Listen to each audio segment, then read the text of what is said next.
Antes de mais nada, pessoal, queria saber se alguém tem alguma dúvida, algum comentário, alguma dificuldade que gostaria de compartilhar, enquanto a gente espera as pessoas chegarem.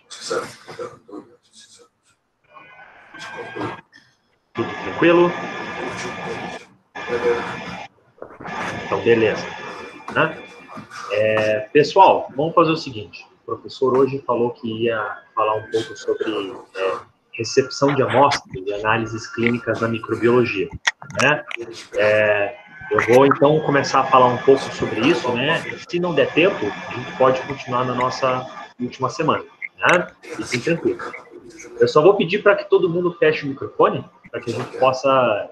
O professor está dando um pouco de interferência aqui, tá bom? Isso, obrigado, pessoal. Vamos lá, então. Vou colocar a nossa apresentação. Eu sei que algumas pessoas tinham comentado que tinham muito interesse em análises clínicas e a cadeira de microbiologia que a gente teve, a gente não conseguiu ter isso, porque era muita matéria para pouco tempo, né? Então, o que a gente estava pensando? A gente estava pensando agora, então, usar a aula de hoje para que a gente pudesse falar um pouco sobre isso, né?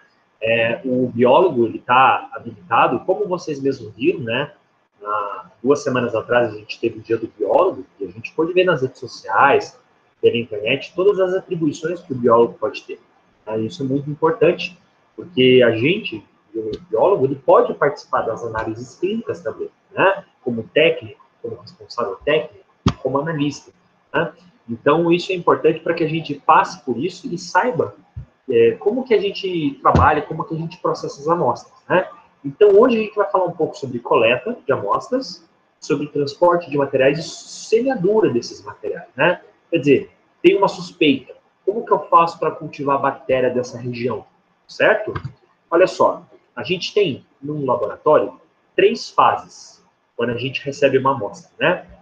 A gente tem a fase que a gente chama de pré-analítica, depois vem a analítica e, por fim, a pós-analítica. Né? Enfim, isso é só um geral para a gente. Né? Durante a fase pré-analítica, a gente tem aquele momento em que a amostra vai chegar para a gente. Né? Ou o momento de você coletar a amostra, transportar uma amostra. Né? A fase analítica é o próprio exame em si, né? É a própria técnica de semeadura de uma amostra, a microscopia. Né? E a fase pós-analítica, você já tem o resultado e você vai fazer um laudo para entregar para o cliente. Né? Se a gente perguntasse para vocês qual das fases mais dá problemas, talvez muitas pessoas aqui falassem que é a fase analítica, né? A fase que você faz a semeadura de bactérias, você olha no microscópio. Mas não, por incrível que pareça, muitas pesquisas já foram feitas, né? Inclusive essa aqui, do LACEN de 2020, e mostra que a fase pré-analítica, a fase de coleta, identificação de material, de transporte da amostra, essa fase é a mais problemática de todas, né? Então, geralmente, os erros começam aí. Por isso que é importante a gente entender um pouquinho como que funciona o processamento de amostras, né? Antes da gente começar a falar sobre a fase pré-analítica, a gente tem esse mapa aqui, pessoal, mostrando para a gente quais meios de cultura a gente pode utilizar para que a gente faça semeadura e cultivo de amostras, né? A gente aprendeu lá na microbásica que tem uma grande quantidade de ágares de meio de cultura. Lembra que agar é aquela plaquinha que a gente tem, aquela superfície de gelatina, que você vai semear a bactéria, que você suspeita, e daí você vai levar isso lá para incubação, para estufa. Né? A gente falou, por exemplo, que tem agares bem genéricos, bem ricos. Qualquer coisa que você colocar ali vai crescer. Mas tem alguns agares que são especiais. Por quê? Eles são seletivos. Só vão crescer substâncias específicas ali, bactérias específicas, né? E aqui a gente tem uma boa ideia com esse mapa, que tipo de agar a gente pode usar dependendo da suspeita que a gente tem. Ninguém precisa decorar isso. Uma pessoa que vai para o laboratório, ela não decora os meios de cultura. Isso vai se tornando natural à medida que a pessoa vai vivenciando a rotina, tá? Então, olha só, vamos começar com essa primeira parte aqui, ó. Quando você quer transportar e você quer manter culturas, por exemplo, tem uma amostra que você quer deixá-la viável por muito tempo, né? Na geladeira, por exemplo, ou a temperatura ambiente. Você pode usar esses meios de cultura que são bem simples. O meio Stewart, o agar nutriente, o caldo TSB, que é o caldo de soja, né? Agora, quando você quer fazer uma seleção, você suspeita que a pessoa tem uma infecção do intestino, uma diarreia infecciosa, por exemplo, você tem todos esses agres aqui, ó, que estão em verde. Então a gente tem uma CONC, por exemplo, né, que a gente usou em aula prática, o SS, o selenito, né? O que todos esses meios de cultura têm em comum, pessoal? Esses meios de cultura têm substâncias que vão inibir o crescimento de outras bactérias que não sobrevivem no intestino. Quando você faz uma coleta, muitas vezes você contamina a amostra, né? Ou às vezes você tem uma suspeita. Você acredita que a pessoa está doente por uma bactéria em específico e você quer ter certeza que você está certo, né? O que você tem que fazer então? Você tem que dificultar a vida daquelas bactérias que estão atrapalhando a tua suspeita e você tem que facilitar a vida daquelas que você acha que estão causando doença na pessoa, né? Esses ágrios aqui do intestino, eles têm em comum a presença de sais biliares. O sal biliar, ele vai ser uma substância que vai inibir o crescimento de bactérias gram-positivas. Apenas bactérias gram-negativas, aquelas que crescem no nosso intestino, crescem nesses meios de cultura, certo? E a gente tem ainda outras meios ainda que vão deixar a coisa mais explícita ainda, né? Algumas bactérias vão ficar de cores diferentes para facilitar o nosso estudo. Quando a gente tem uma suspeita, por exemplo, de ter uma infecção por fungo, por exemplo, a pessoa tem uma suspeita de ter uma micose de unha, a unha da pessoa está tomada por fungo, ou a pessoa tem manchas avermelhadas espalhadas pelo corpo, né? Você pode verificar se a pessoa tem um fungo, né? E como é que você vai fazer isso? Você vai utilizar ágares que têm antibiótico. O antibiótico vai inibir o crescimento de uma bactéria. Somente o fungo vai conseguir crescer ali, né? E essa plaquinha tem carboidratos complexos, que apenas fungos conseguiriam quebrar, né? Então a gente tem o agar niger, a gente tem o agar mycosel, e o mais famoso de todos, que é o tal do saborô, né? Esses agres aqui de fungo, normalmente eles têm um tempo de incubação mais longo. A bactéria fica, em média, 48, 72 horas incubando no estufa, né? Os agres de fungo, eles podem ficar aí 10, às vezes 20 dias, né? Temperatura aqui, mais ou menos 28 graus. Tá? A gente, às vezes, tem algumas bactérias que têm uma dificuldade muito grande de crescer na temperatura que a gente coloca, né? Então, a gente precisa fornecer meios de cultura que sejam ricos, meios que facilitem o crescimento de bactérias que são exigentes. Como, por exemplo, as bactérias que causam doenças do sistema nervoso, as bactérias que causam doenças sexualmente transmissíveis, né? A gente tem aqui esse caldo BHI, que se chama caldo Brain Heart Infusion, que é um caldo que tem o quê? Nutrientes derivados do coração e do cérebro.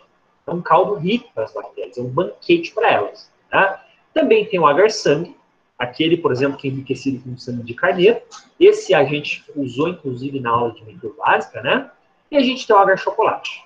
Tá? E para finalizar aqui, esse quadro, a gente tem também águas que a gente usa para isolamento de micobactérias. As bactérias que causam tuberculose e lepra. Né?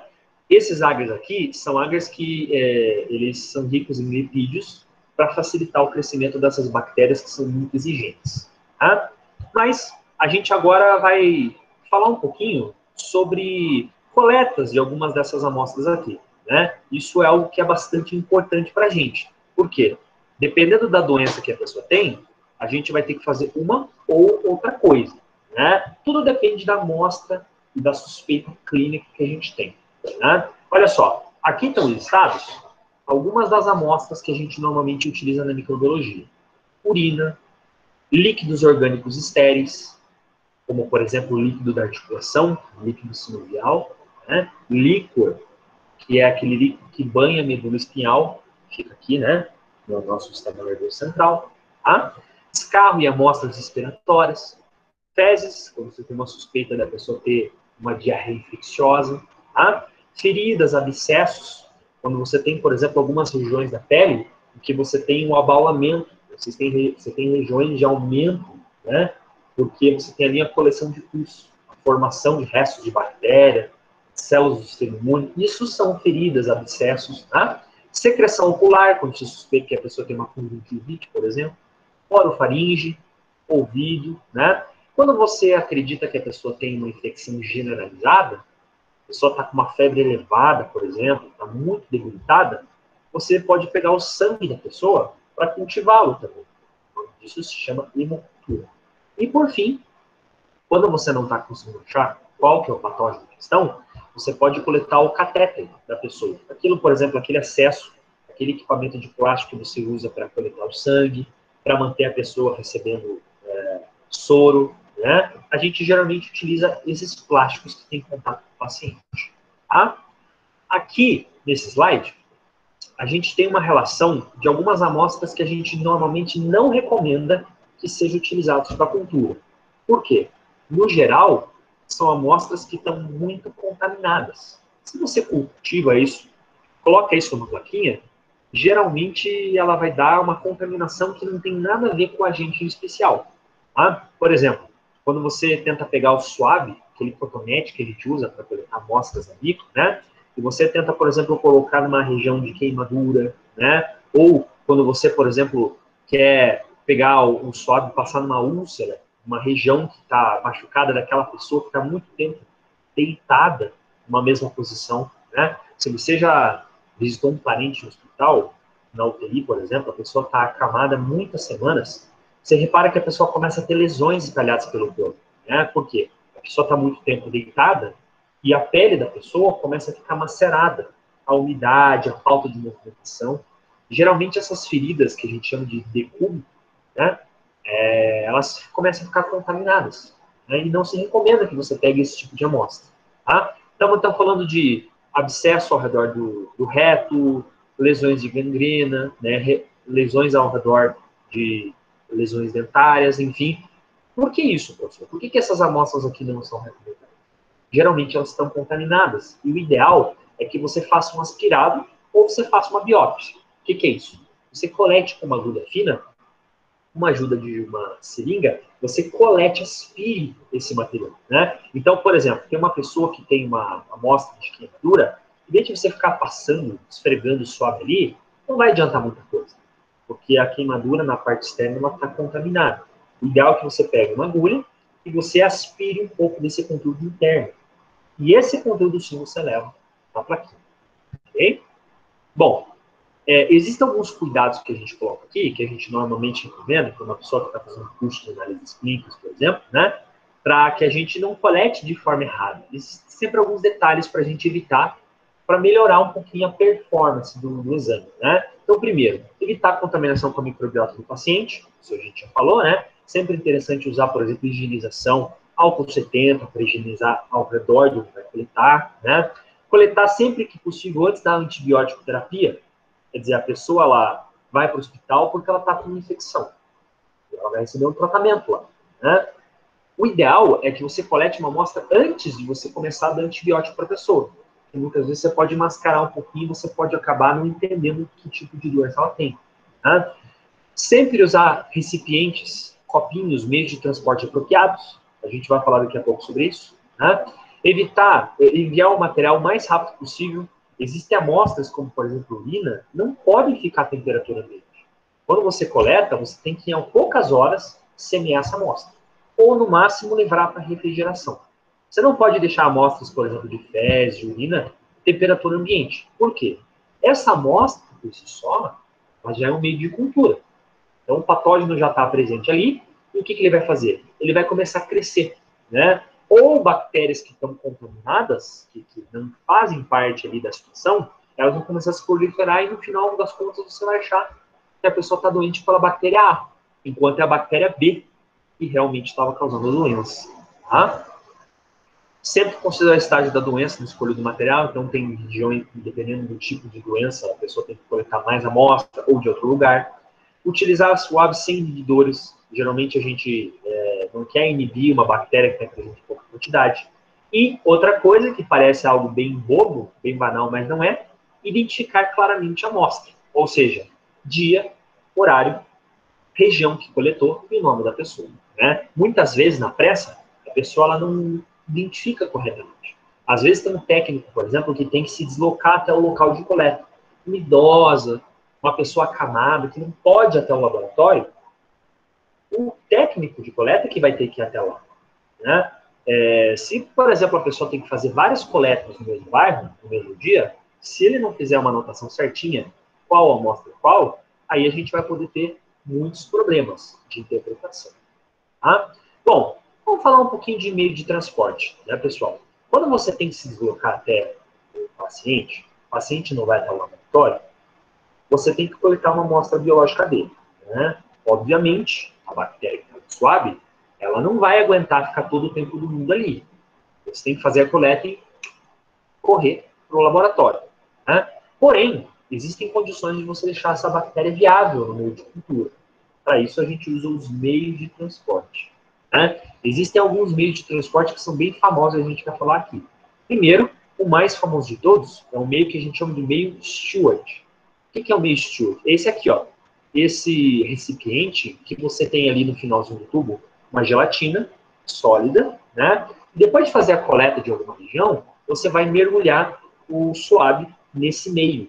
Esse meio tem nutrientes para manter a bactéria viável, mas não rico o suficiente para fazer com que a bactéria se prolifere. A gente geralmente utiliza o Stewart para a maior parte das suspeitas que a gente tem. Para bactérias, por exemplo, facultativas, secreções que a pessoa tem espalhadas pelo corpo, né? Claro que você tem que levar a amostra aqui, ó, até 3 horas no laboratório. Né? O interessante voltando aqui no meio Stewart, é que ele tem essa cor aqui, ó, porque ele tem um indicativo de pH. Se por acaso você contamina a sua amostra, de alguma forma a bactéria que está ali é a produtora de ácido, você vai ter a mudança de cor, que indica para a gente que esse tubo perdeu a validade, de que não está adequado você semear essa amostra. Então, olha que interessante, além de manter a bactéria viável, a cor mostra para a gente a viabilidade ou não, né? Quer dizer, a aceitabilidade ou não da amostra. Tá?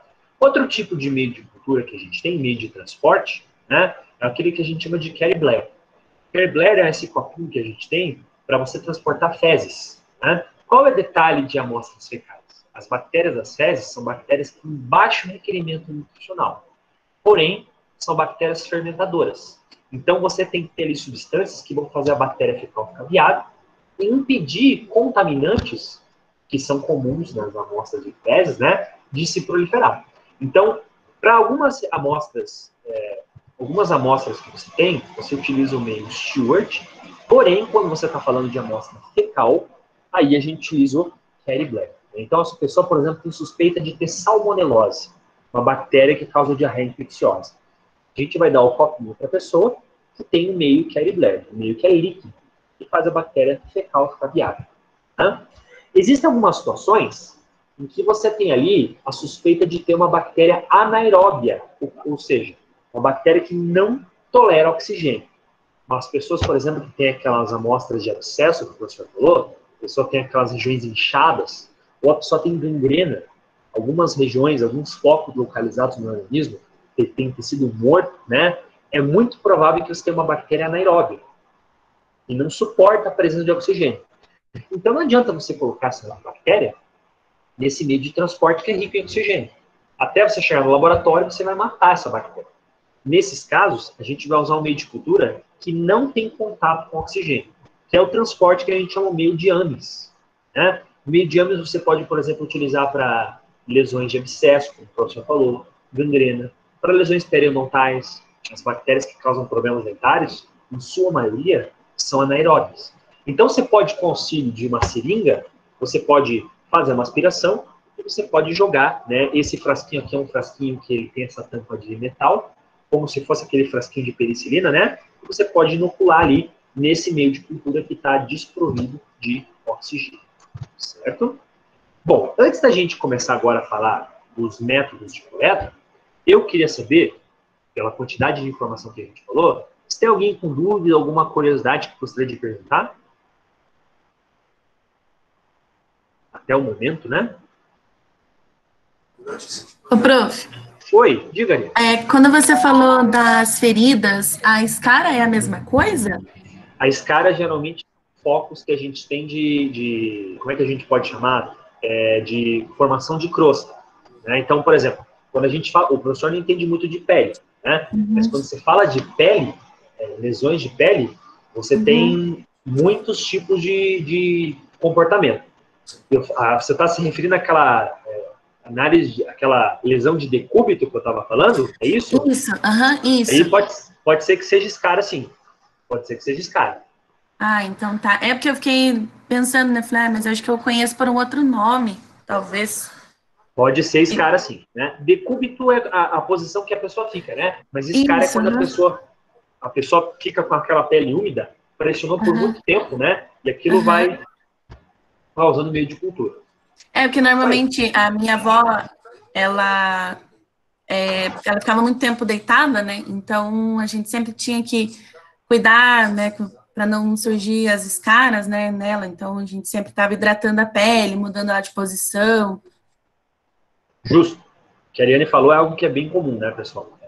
Muitas pessoas que dão entrada nos hospitais, ou ficam em casa, por exemplo, né, sob os cuidados de um parente, assim, pessoas idosas, por exemplo, isso aconteceu com a minha avó, né, com o avô da minha esposa, por exemplo, o paciente fica muito tempo deitado, né, em uma cama de UTI, ou, por exemplo, na cama em casa, né, e a pessoa, ela não vai ficar se movendo toda hora, né, a pessoa geralmente fica quietinha numa posição, e isso com o tempo vai macerando a pele. Isso cria um meio de cultura grande para a bactéria, né? Ah, beleza, prof. Obrigada. Beleza. Mais alguém, pessoal? Até o momento? Então, beleza. Vamos continuar então, né? Bom, agora a gente vai falar um pouquinho sobre algumas amostras que a gente tem, como vai coletar cada sítio, né? Dependendo da suspeita. Primeiro, a gente vai falar dos principais tipos de infecção que a gente tem, que são as infecções de bexiga, né? Talvez a gente havia comentado que o sistema urinário é um dos principais tipos de infecção, de entrada em hospitais, porque, primeiro, a anatomia do sistema geniturinário, quer dizer, da bexiga, dos rins, ela é muito próxima ao intestino. A uretra do homem está isolada pelo pênis, mas a uretra da mulher ela tem um contato muito próximo com a região perianal, né, com o intestino, parte final do intestino. Então é comum a microbiota intestinal, de tempos em tempos, entrar em contato com a uretra da mulher. Por isso que a mulher tem predisposição a ter cistite, infecção de bexiga. Né? Eu não preciso nem fazer aqui uma votação, mas eu tenho certeza que pelo menos uma aluna aqui do nosso grupo já teve cistite. Por que eu digo isso? É uma das infecções mais prevalentes em mulheres, né? Principalmente em mulheres jovens, como o nosso público. Né? Outro fator também é o seguinte, quando a pessoa vai para o hospital, a pessoa tem contato com sonda, por exemplo, uretral, a pessoa tem que passar sonda para um idoso conseguir urinar, tem dificuldade de micção, né? Nesse caso, esse contato com plástico, com catéter, com sonda, isso tudo vai predispondo a pessoa a ter infecções, né? Porque essas coisas, elas podem se contaminar muito rápido. Mas quando a pessoa, então, vai coletar uma amostra de urina, como que a gente vai fazer? Bom, a nossa urina, nesse momento, está contaminada com a bactéria que está causando o problema. Né? A gente não vai pegar o primeiro jato que a pessoa faz. Geralmente, pede-se, dá um copinho para a pessoa e pede para que ela tenha a primeira urina da manhã. Né? Você não vai coletar o primeiro jato. O primeiro jato ele tem um pouco de contaminação. Bactérias que estão ali, mas não são responsáveis pela infecção que a pessoa tem. Então, a gente pede que a pessoa urine 2 segundos, por exemplo, e depois comece a coletar no copinho a urina sua, né? A corrente contínua de urina. Né? Existem outros tipos também, a criancinha, por exemplo, tem muita dificuldade em fazer esse tipo de coleta. Né? Então, a gente tem esse saco coletor pediátrico aqui do lado, ó, que geralmente é um saquinho que a criança vai miccionar ali, né? Vai urinar ali para a gente levar para o laboratório. Tá? Em alguns casos, a pessoa, por exemplo, ela pode ter alguma pedra na uretra, né? A pessoa ou está com muita dor para urinar, isso é comum. A pessoa está com uma infecção urinária tão grande que ela não consegue nem urinar de tanta dor da inflamação, né? Que daí a gente pode fazer uma coleta, uma aspiração suprapúbica. O que é isso? Existe uma agulha específica que a gente vai fazer uma coleta, a gente faz um acesso, né? Na pele, né? Pela região abdominal ali, na região da bexiga, que fica na nossa pelve, né? No pubis, a gente chama isso, né? E a gente faz a coleta de urina. Claro que não é fácil de fazer essa coleta, a pessoa precisa de um curso específico para a pessoa conseguir fazer essa coleta. Tá? E a gente também tem a sonda vesical de demora, que é aquela sonda que a gente pode passar pela uretra para conseguir a urina. Né? Tudo bem, professor. Então, eu já estou com urina. Como é que eu vou fazer, então, para semear a minha amostra, né? Bom, você coletou a urina, né? E daí você tem que fazer isso rápido. Você tem que semear isso aqui em meia hora, ou se você não consegue, se você foi coletar a urina na casa da pessoa, você tem que refrigerar isso aí, né? Você tem que levar ali para uma geladeira ou uma caixinha térmica específica que a pessoa tem, né? Aqueles isopores com gelo ali que a pessoa pode colocar. E o ideal é que fique pouco tempo. Não é muito bom que fique muito tempo ali, né? Na pior das hipóteses, você pode deixar 24 horas. Não mais do que isso. Porque daí as bactérias vão começar, os fungos que porventura estejam ali, contaminaram no ar, né? Vão contaminar toda essa amostra. Pode descartar. Né? Como que a gente vai fazer a semeadura? Bom, existem 3 agars que a gente normalmente usa. O agar Clade, que é um agar que previne que bactérias que não sejam de infecção urinária cresçam. O agar Maconk, aquele agar que a gente falou no começo da aula, que a gente tem bactérias fecais, né? Ou o agar cromogênico, que é um agar que vai pintar os principais patógenos de cores diferentes. É um agar um pouco mais caro, né? Pera aí, professor, você acabou de falar que esse agar Maconk aqui é um agar de isolar bactérias das fezes. Mas a gente não está falando de urina? O que tem uma coisa a ver com a outra? Se você lembrar alguns segundos atrás, a gente falou que o contato da uretra com o intestino é muito comum, né? Então aqui a gente já fala para você, os principais agentes de infecções urinárias são bactérias fecais. A Escherichia coli, por exemplo, que é uma bactéria de origem fecal, é uma bactéria que é o principal agente de infecção urinária. Né? Nesse caso, a gente vai fazer o que então? Vai pingar a amostra da urina em agar para usar isolamento de fezes. Interessante isso. Tá? E a gente vai fazer a cultura disso aqui. E a gente vai fazer a contagem, né, de bactérias que vão crescer ali. Certo, pessoal? Bom, a urina é o nosso principal tipo de meio de cultura. Existem outros também. Né? Aqui a gente tem, por exemplo, líquidos orgânicos estéreis. Quer dizer, líquidos que tem no nosso corpo que não deveriam ter nenhum tipo de bactéria. A gente tem, por exemplo, o líquido cefalorraquidiano, que também é chamado de líquor, que o professor comentou na aula passada. Esse líquido que banha a nossa medula espinhal, né, pessoal? A nossa coluna vertebral, dentro da coluna, você concorda comigo que tem a medula espinhal, certo? Aquele prolongamento do tecido nervoso. Bom, a medula espinhal está mergulhada no líquido, que auxilia ela, por exemplo, a evitar atritos com as vértebras, né? Com a coluna vertebral. Esse líquido, ele é um líquido que tem que estar estéril, não pode ter nada de bactéria. Porém, se você tem uma criancinha, por exemplo, com meningite, se tem uma pessoa com problemas do sistema nervoso, infecção, é bem possível que o líquor tenha essa bactéria. Né? Outro também, líquido acítico. Quando você tem, por exemplo, líquido que fica entre as alças intestinais, líquido da articulação, tem um líquido que banha o espaço entre a articulação. Né? Pensa aqui, por exemplo, o rádio e a úmero do professor aqui, né? O húmero radial. Essa articulação aqui, ó, húmero radial, é uma articulação que a gente tem aqui líquido. Né? Esse líquido aqui está estéril, o líquido articular. Né? A pleura é o líquido que envolve as nossas camadas pulmonares. O pericárdio, nosso coração está dentro de um saco. Né? Esse saco está preenchido por líquido. Bom, esse é um tipo de coleta especializado também. E você não pode levar muito tempo para chegar até o laboratório para fazer essa semeadura. Você tem que fazer isso no máximo em 30 minutos. Por quê? Se supõe que esse meio de cultura ele já está estéril. Né? Se tem alguma bactéria ali, ela tem o risco de morrer. Você não quer que ela morra. Por quê? Você quer, se a pessoa está doente por isso, você quer realmente mostrar que essa amostra está contaminada. Tá? Que tipos de meio geralmente a gente usa, professor? Bom, lá no começo da aula eu falei para vocês que algumas bactérias são bactérias bem exigentes. Elas precisam de águas bem ricas para crescer. Né? Nesse caso aqui, o professor pode usar o agar-sangue, que é aquele meio rico que a gente já usou, ou meio chocolate. Meio chocolate geralmente é um meio que previne que bactérias que não sejam muito exigentes cresçam. Né? Aqui a gente colocou 2 tipos de bactéria, Neisseria e Hemófilos. Neisseria é aquela bactéria que causa meningite, infecção do sistema nervoso, ou infecções do sistema reprodutivo, como, por exemplo, gonorreia. Neisseria gonorreia é a bactéria que causa gonorreia. Neisseria meningitidis, bactéria que causa infecção no sistema nervoso. Tá? Falando um pouquinho sobre amostras do sistema respiratório. Aqui a gente tem um problema. Né? Amostras do sistema respiratório geralmente são amostras bem contaminadas. Né? Então, a gente geralmente tem que não pegar de cara o primeiro agar, né? Geralmente a gente limpa a região para depois a gente fazer a coleta, né? É interessante também, quando você tem amostra no sistema respiratório, você, antes de fazer a cultura, levar um pouquinho dessa amostra para o microscópio. Por quê? Para você contar se existem células de defesa ou células epiteliais nessa amostra, né?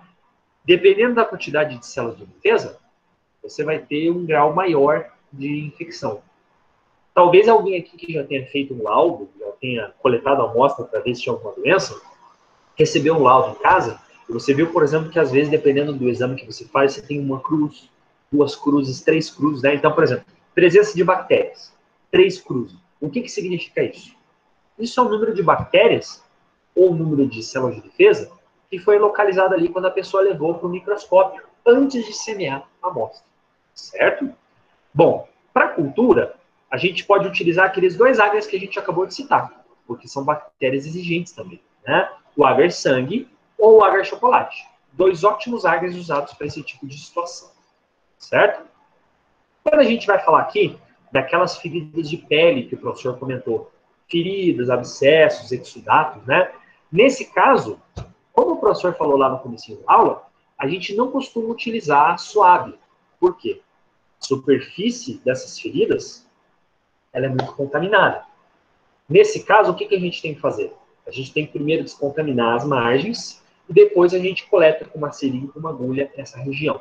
Por exemplo, um abscesso, geralmente, você pode imaginar como se fosse um espinho, né? Você tem ali um embalamento, né? Um morrinho, você tem uma quantidade de pus ali dentro, né? Você geralmente vai com uma seringa e você aspira esse material com a ajuda de uma agulha.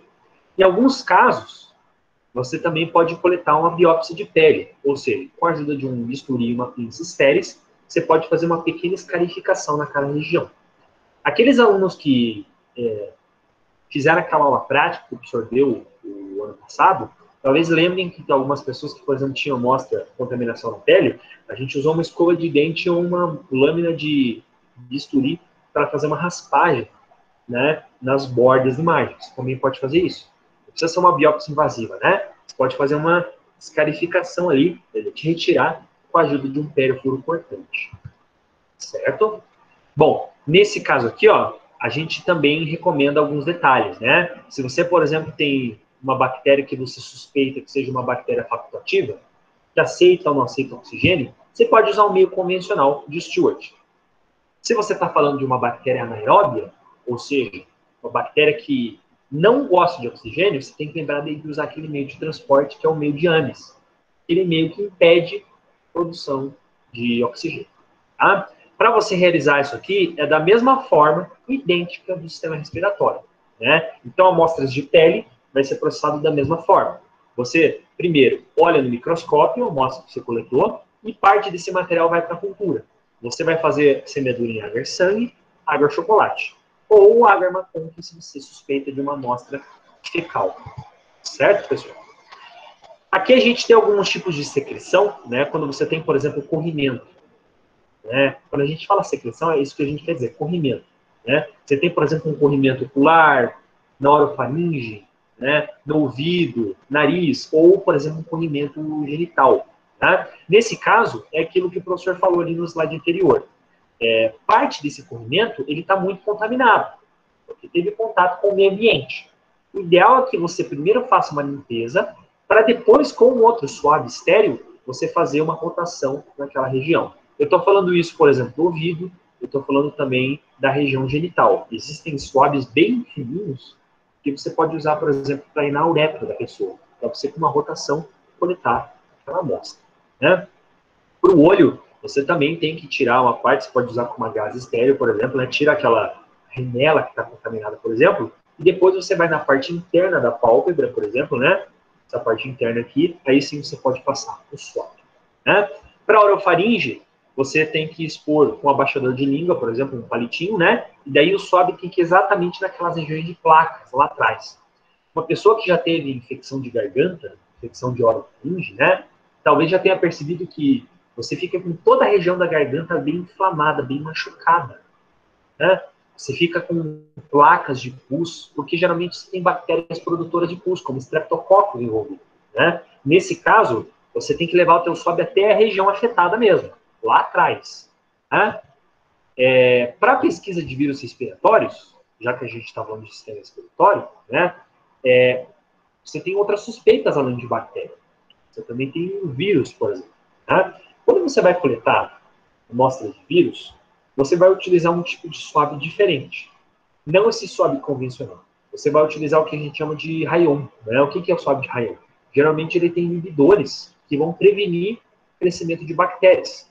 Quando você tinha, por exemplo, aquelas pessoas que estão fazendo RT-PCR para coronavírus, né? Você já deve ter percebido que a pessoa ela coloca a cabeça para trás, né? E vai um coletador e coloca ali no sistema nasal da pessoa, ou na garganta.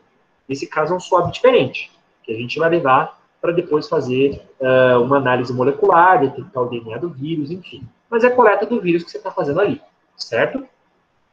Só para a gente voltar, que a gente estava falando de secreções, né? Falar um pouquinho de secreção genital. Nesse caso aqui, a gente tem a exposição da uretra masculina, né? A gente tem ali a glande, tá? Nesse caso aqui, você vai usar um swab específico, um swab bem fininho. Você vai fazer uma rotação, né? Para que a pessoa possa coletar uma área que não esteja contaminada. Certo, pessoal? Só fazer um resumo disso que o professor falou, dessas secreções, que isso aqui é algo um pouco mais complexo, né? Quando você tem, por exemplo, secreções, geralmente a gente utiliza ágares que sejam bem ricos. A agar que cresça qualquer coisa. Você pode perceber que a gente geralmente vai falar dos mesmos tipos de agar, né? Então, por exemplo, ouvido e olhos. A gente geralmente vai usar o agar-sangue, o agar-maconque, o agar-chocolate, que cresce boa parte das bactérias. Quando você está falando de material nasal, geralmente você usa o agar-sangue ou você pode usar aqueles outros que você suspeita de infecções por bactéria resistente, como, por exemplo, os streptococcus, staphylococcus. Tá? E, por fim, para a secreção genital, geralmente a gente usa o agar-Thyre Martin ou o agar-chocolate. Quando você fala em sistema nervoso e sistema genital, esses são os dois agars de escolha que a gente tem. Tá? Nossa, professor, é muito agar, professor, eu não vou me lembrar. Não é para você lembrar mesmo. É aquilo que a gente falou, né? Quando uma pessoa vai trabalhar nas análises clínicas, a vivência da pessoa vai mostrando isso para a gente. Né? Se a pessoa vai para a área ambiental, por exemplo, de micro, a pessoa vai ter contato com outros agars. O agar destrose, o agar batata, né? O agar para isolamento de bactérias da água. Então, são outros tipos de meio de cultura que um carinha do laboratório clínico não precisa saber. Você entende? Então, esse é o tipo de coisa. O senhor não vai cobrar nessa prova, por exemplo, você falar o tipo de agar para ele. Né? Mas é interessante que você saiba que existe essa diversidade. Eu acho que isso é algo interessante da gente saber. Tudo bem? Pessoal, até o momento, alguma dúvida? Tem alguém que tem alguma pergunta de lá para cá, o que a gente falou? Beleza? Não, professor, tá tudo certo. Beleza, então. Vamos continuar aqui, tá? Vamos lá. Não falta muito, meus queridos. Fiquem tranquilos, né? A gente falou que quando a pessoa ela tem um sinal assim, um pouco mais complexo, por exemplo, a pessoa tem uma febre muito intensa, calafrios do corpo, né, aquela febre de 40 graus, a pessoa pode ser que ela tenha uma infecção generalizada. Talvez você já tenha escutado aquela expressão chamada sepse. O que é sepse? Sepse é quando você tem a presença de bactéria no sangue, e como o sangue ele tem contato com todos os órgãos, então você tem uma infecção generalizada. Né? Bom, nada melhor nesse caso do que você pegar amostras do sangue da pessoa. Né? A gente pode usar esses frascos aqui, ó. Esses frascos são frascos de hemocultura. O que a gente faz com isso aqui? É um frasco em que a gente vai coletar e vai colocar o sangue da pessoa, mas ele é um frasco que tem uma proteção. Você não vai ter contato com o meio ambiente. Nesse caso aqui, ele vai ser um tubo anaeróbico, para prevenir que bactérias que não suportam oxigênio morram. Né? Por isso que a gente colocou aqui, ó, são frascos específicos. Né? E esses frascos, eles vão ser lidos por o que a gente chama de máquinas automatizadas. Você não vai incubar isso aqui para olhar no microscópio. Não. Você vai colocar isso aqui num automatizador e ele, baseado na turbidez, né, que vai ficar no sangue, ali no meio de cultura, ele vai mostrar para a gente a contagem de bactérias. O que o professor quer dizer com isso? Você pode perceber que nessa parte final aqui, ó, no fundo da garrafa, você tem um líquido que está translúcido. O líquido está límpido. Quando você tem um crescimento de bactéria ali, o que vai acontecer com aquilo? Você vai olhar contra a luz e ele vai estar turvo. Por quê? As bactérias deixam o meio de cultura turvo, né? Essa máquina, ela vai fazer estimativa para a gente primeiro. Se tem bactéria no sangue da pessoa, não pode ter, o sangue da pessoa é estéril, né? E também a quantidade de bactérias que existe ali, certo? Então, esses automatizadores, eles mostram não só a presença de bactérias, mas também que tipo de bactéria você tem ali. Não preciso falar para vocês que esses equipamentos aqui são bem caros, né? Geralmente, alguns hospitais têm. Geralmente, laboratórios regionais, municipais, como, por exemplo, o LACEN, o Hospital de Clínicas, tem esse tipo de equipamento, né? Alguns outros hospitais, eles podem enviar, dependendo da região ali, da demanda que ela tem, certo? E a gente falou também que existem algumas amostras que você pode, por exemplo, utilizar o próprio catéter, a própria sonda da pessoa, né? Aqui a gente tem, por exemplo, uma plaquinha de sangue, em que a gente pegou ali um catéter, que a pessoa estava recebendo soro, né? E a gente tem a suspeita, por exemplo, de ter uma bactéria contaminando ali o catéter. Você pode pegar o próprio catéter da pessoa e fazer uma inoculação. Essa plaquinha aqui você deixa do jeito que a gente sempre faz, né? 24, 48 horas, depois você vai contar o número de colônias. Se crescer uma quantidade de colônias, como, por exemplo, 15 bolinhas, 15 colônias, né? É muito provavelmente uma pessoa que está com uma infecção generalizada. Certo, pessoal? Bom, e aqui, falando um pouquinho sobre a análise de fezes, né? Depois da urina, as fezes, que a gente deixou aqui no final, elas são as amostras mais contaminadas que a gente tem, né? Lembra que o professor falou que é importante utilizar aquele meio de cultura Harry-Blair, né? Geralmente, a pessoa ela pode ter diarreia, pode ser que não tenha diarreia, pode ser que ela só esteja com as fezes pastosas ou sólidas, né? Então, a gente colocou aqui, ó, a coleta deve ser equivalente a uma azeitona grande, aproximadamente o tamanho de uma azeitona, né? Você vai levar isso dentro daquele copinho, ou, por exemplo, dentro aqui do tubo, certo? Uma vez chegando no laboratório, é importante que você semeie no meio de cultura específico. Você percebeu lá naquele fluxograma que o professor mostrou no comecinho, que tem vários meios de cultura para bactérias fecais, né? É interessante você usar um desses meios, como estão listados aqui, ó, a Conquey, o SS, o XLD, porque esses meios previnem o crescimento de outras bactérias que não sejam do intestino. A gente só está interessado em bactérias patogênicas que sejam do intestino, certo? Nesse caso aqui, esses aqui geralmente são os 4 maiores patógenos que a gente isola do intestino. Salmonella, já falamos bastante sobre ela, né? Shigella, Escherichia coli, do tipo enteropatogênica, e Escherichia coli enteroagregativa. São 2 subtipos de Escherichia coli que a gente tem, né? O primeiro, ele é muito comum em crianças, e o segundo é muito comum em imunocomprometidos. Esse aqui é o top 4 dos patógenos intestinais que a gente mais tem, né? Bom, pessoal, eu acho que a gente falou muita coisa, né? Eu espero que vocês tenham tido, assim, aspectos gerais de como funciona o laboratório. Espero que vocês tenham entendido que, dependendo da suspeita, você vai ter que fazer um tipo de coleta específico, né? E você vai ter que fazer também um tipo de meio de cultura em específico, certo? Eu queria saber o seguinte, tem alguém que tem alguma dúvida? Não só desse conteúdo de hoje, mas de microbiologia clínica no geral. Tem alguém que tem alguma dúvida? Prof, sou eu de novo. Diga, ótimo, ótimo. Pode falar. Eu não tenho dúvida. Na verdade, eu vi uma notícia essa semana no jornal que o professor já ouviu falar no Robolaura?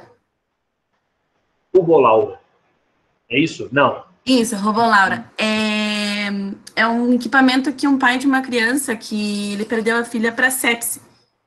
E ele desenvolveu esse equipamento e ele dá o diagnóstico em até 12 horas. Nossa. Se a criança tem sepse ou não. Então, tipo, o último hospital agora, né, que fez parceria com esse equipamento foi o HC. Nossa, muito bom. Uhum. Eu acho legal porque, assim, esses equipamentos, esse equipamento que eu acabei de mostrar no slide, ele é um equipamento que é muito caro. A gente não está falando, caro quanto, professor? 5 mil reais? Não, caro muitos milhares de dólares. Muito caro, né? É legal que o equipamento que esse pai que perdeu a filha criou, provavelmente ele vai ser uma alternativa mais barata, Isso é muito bom para a gente, né? Que daí mais hospitais vão poder ter esse tipo de coisa. Isso é muito bom. Muito legal. A estimativa de orçamento que ele dá, tanto na economia, anualmente, em relação a ter esse robô, é de 5 milhões de reais, ano. Nossa, impressionante, né? Pensa, 5 milhões de reais para um hospital. É absurdo isso. O que ele pode fazer com esse dinheiro, né? Muito legal. Eu achei muito legal, assim, que ele teve, né, a ideia de fazer, né, o robô devido à perda da menina, né? Porque o diagnóstico dela da sepsis, ele não saiu muito rápido, ele demorou, né? Então, eles foram tratando outras coisas enquanto o resultado dela saía. Então, nesse meio tempo, após a morte da criança, que eles acabaram descobrindo, né, que ela tinha sepsis. Então, ele criou o robô e, né, e ela fez o tratamento todo, né? Tipo, ela ficou internada 3 meses no HC. Então, o objetivo dele é que o robô chegasse até o HC, né? Que é um dos maiores hospitais que a gente tem aqui hoje. Com certeza. Tomara que, assim, é triste ele ter perdido a filha, né? Mas tomara que esse equipamento salve a filha e parentes de outras pessoas. E com certeza vai. Muito legal. Sim, bem legal. Eu vou mandar o link lá no grupo, para quem quiser dar uma olhada no site. Muito bom. Obrigado, Ariane. Ótimo. Tem mais alguma coisa? Desculpa, eu tinha escutado, né? Pessoal, mais alguma pergunta, pessoal? Tranquilo? Tá. Eu, então, vou fazer uma pergunta para vocês, né?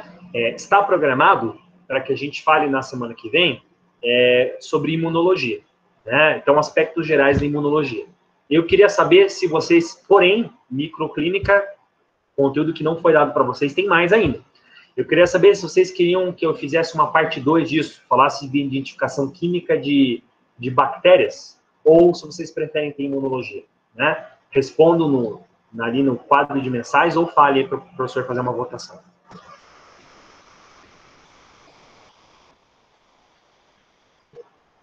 Não vote branco. Ô, prof. Vote nulo, né? Fale para o professor. Tá, um voto, diga. Tinha falado dos agar que envolve vírus, né? Tem mais algumas especificações para vírus, algum outro agar ou não? Boa pergunta. Quando a gente fala de vírus, a gente tem que lembrar que o vírus, na verdade, ele não é cultivado em agar, né? O que a gente faz quando a gente tem o vírus, né? A gente vai colocar ele num tapete de células, né? Lembra que a gente falou do cultivo de células? A gente vai pegar esse swab quando a gente tem uma suspeita de ter vírus. Ou a gente vai fazer uma análise para procurar o DNA dele, essa técnica que a gente já falou na aula passada, né? RT, deixa o professor escrever aqui, né?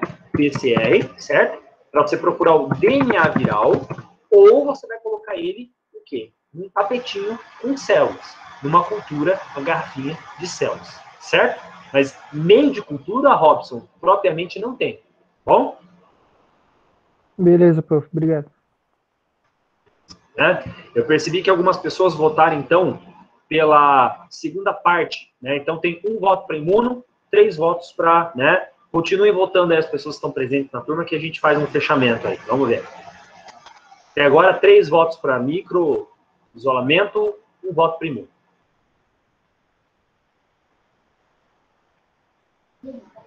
Professor. Oi.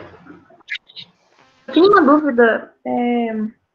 Tem alguma diferença quando falam, por exemplo, em microbiologia ou microbiologia clínica? O termo clínico, ele traz alguma coisa mais específica ou se falar de microbiologia, ele engloba a mesma coisa? Tá, olha só. É interessante que você perguntou isso, Adriane, porque muitas vezes o professor fala uma coisa e dá a impressão que todo mundo sabe, mas não é, muito pelo contrário, né? A micro é uma área muito ampla, né? A microclínica é quando a gente está falando de microbiologia associada a doenças. Por exemplo, tem pessoas que trabalham com microbiologia de alimentos, tem pessoas que trabalham com microbiologia ambiental, tem pessoas que trabalham com microbiologia de hospital, que o nome a gente chama de microclínica, que tem a ver com sinais clínicos. Você entendeu? Microclínica, por exemplo, inclusive eu sei que tem até algumas pessoas que gostam dessa área, vão inclusive quando terminar aqui, virarem biólogos, aqui no nosso curso, né, vão procurar por fora, fazer especialização. Eu acho fantástico isso, né? essas pessoas vão ter o quê? Se a pessoa for por uma especialização em microclínica, análises clínicas, ela vai ver só bactérias que causam doença, meios de cultura que causam doença. Ela não vai ver nada, por exemplo, de alimento, ela não vai ver nada de meio ambiente, você entendeu? Ô, professor, mas e tem curso daí para essas outras áreas? Tem. Tem? O professor só vai... Deixa eu só interromper a gravação aqui, ó.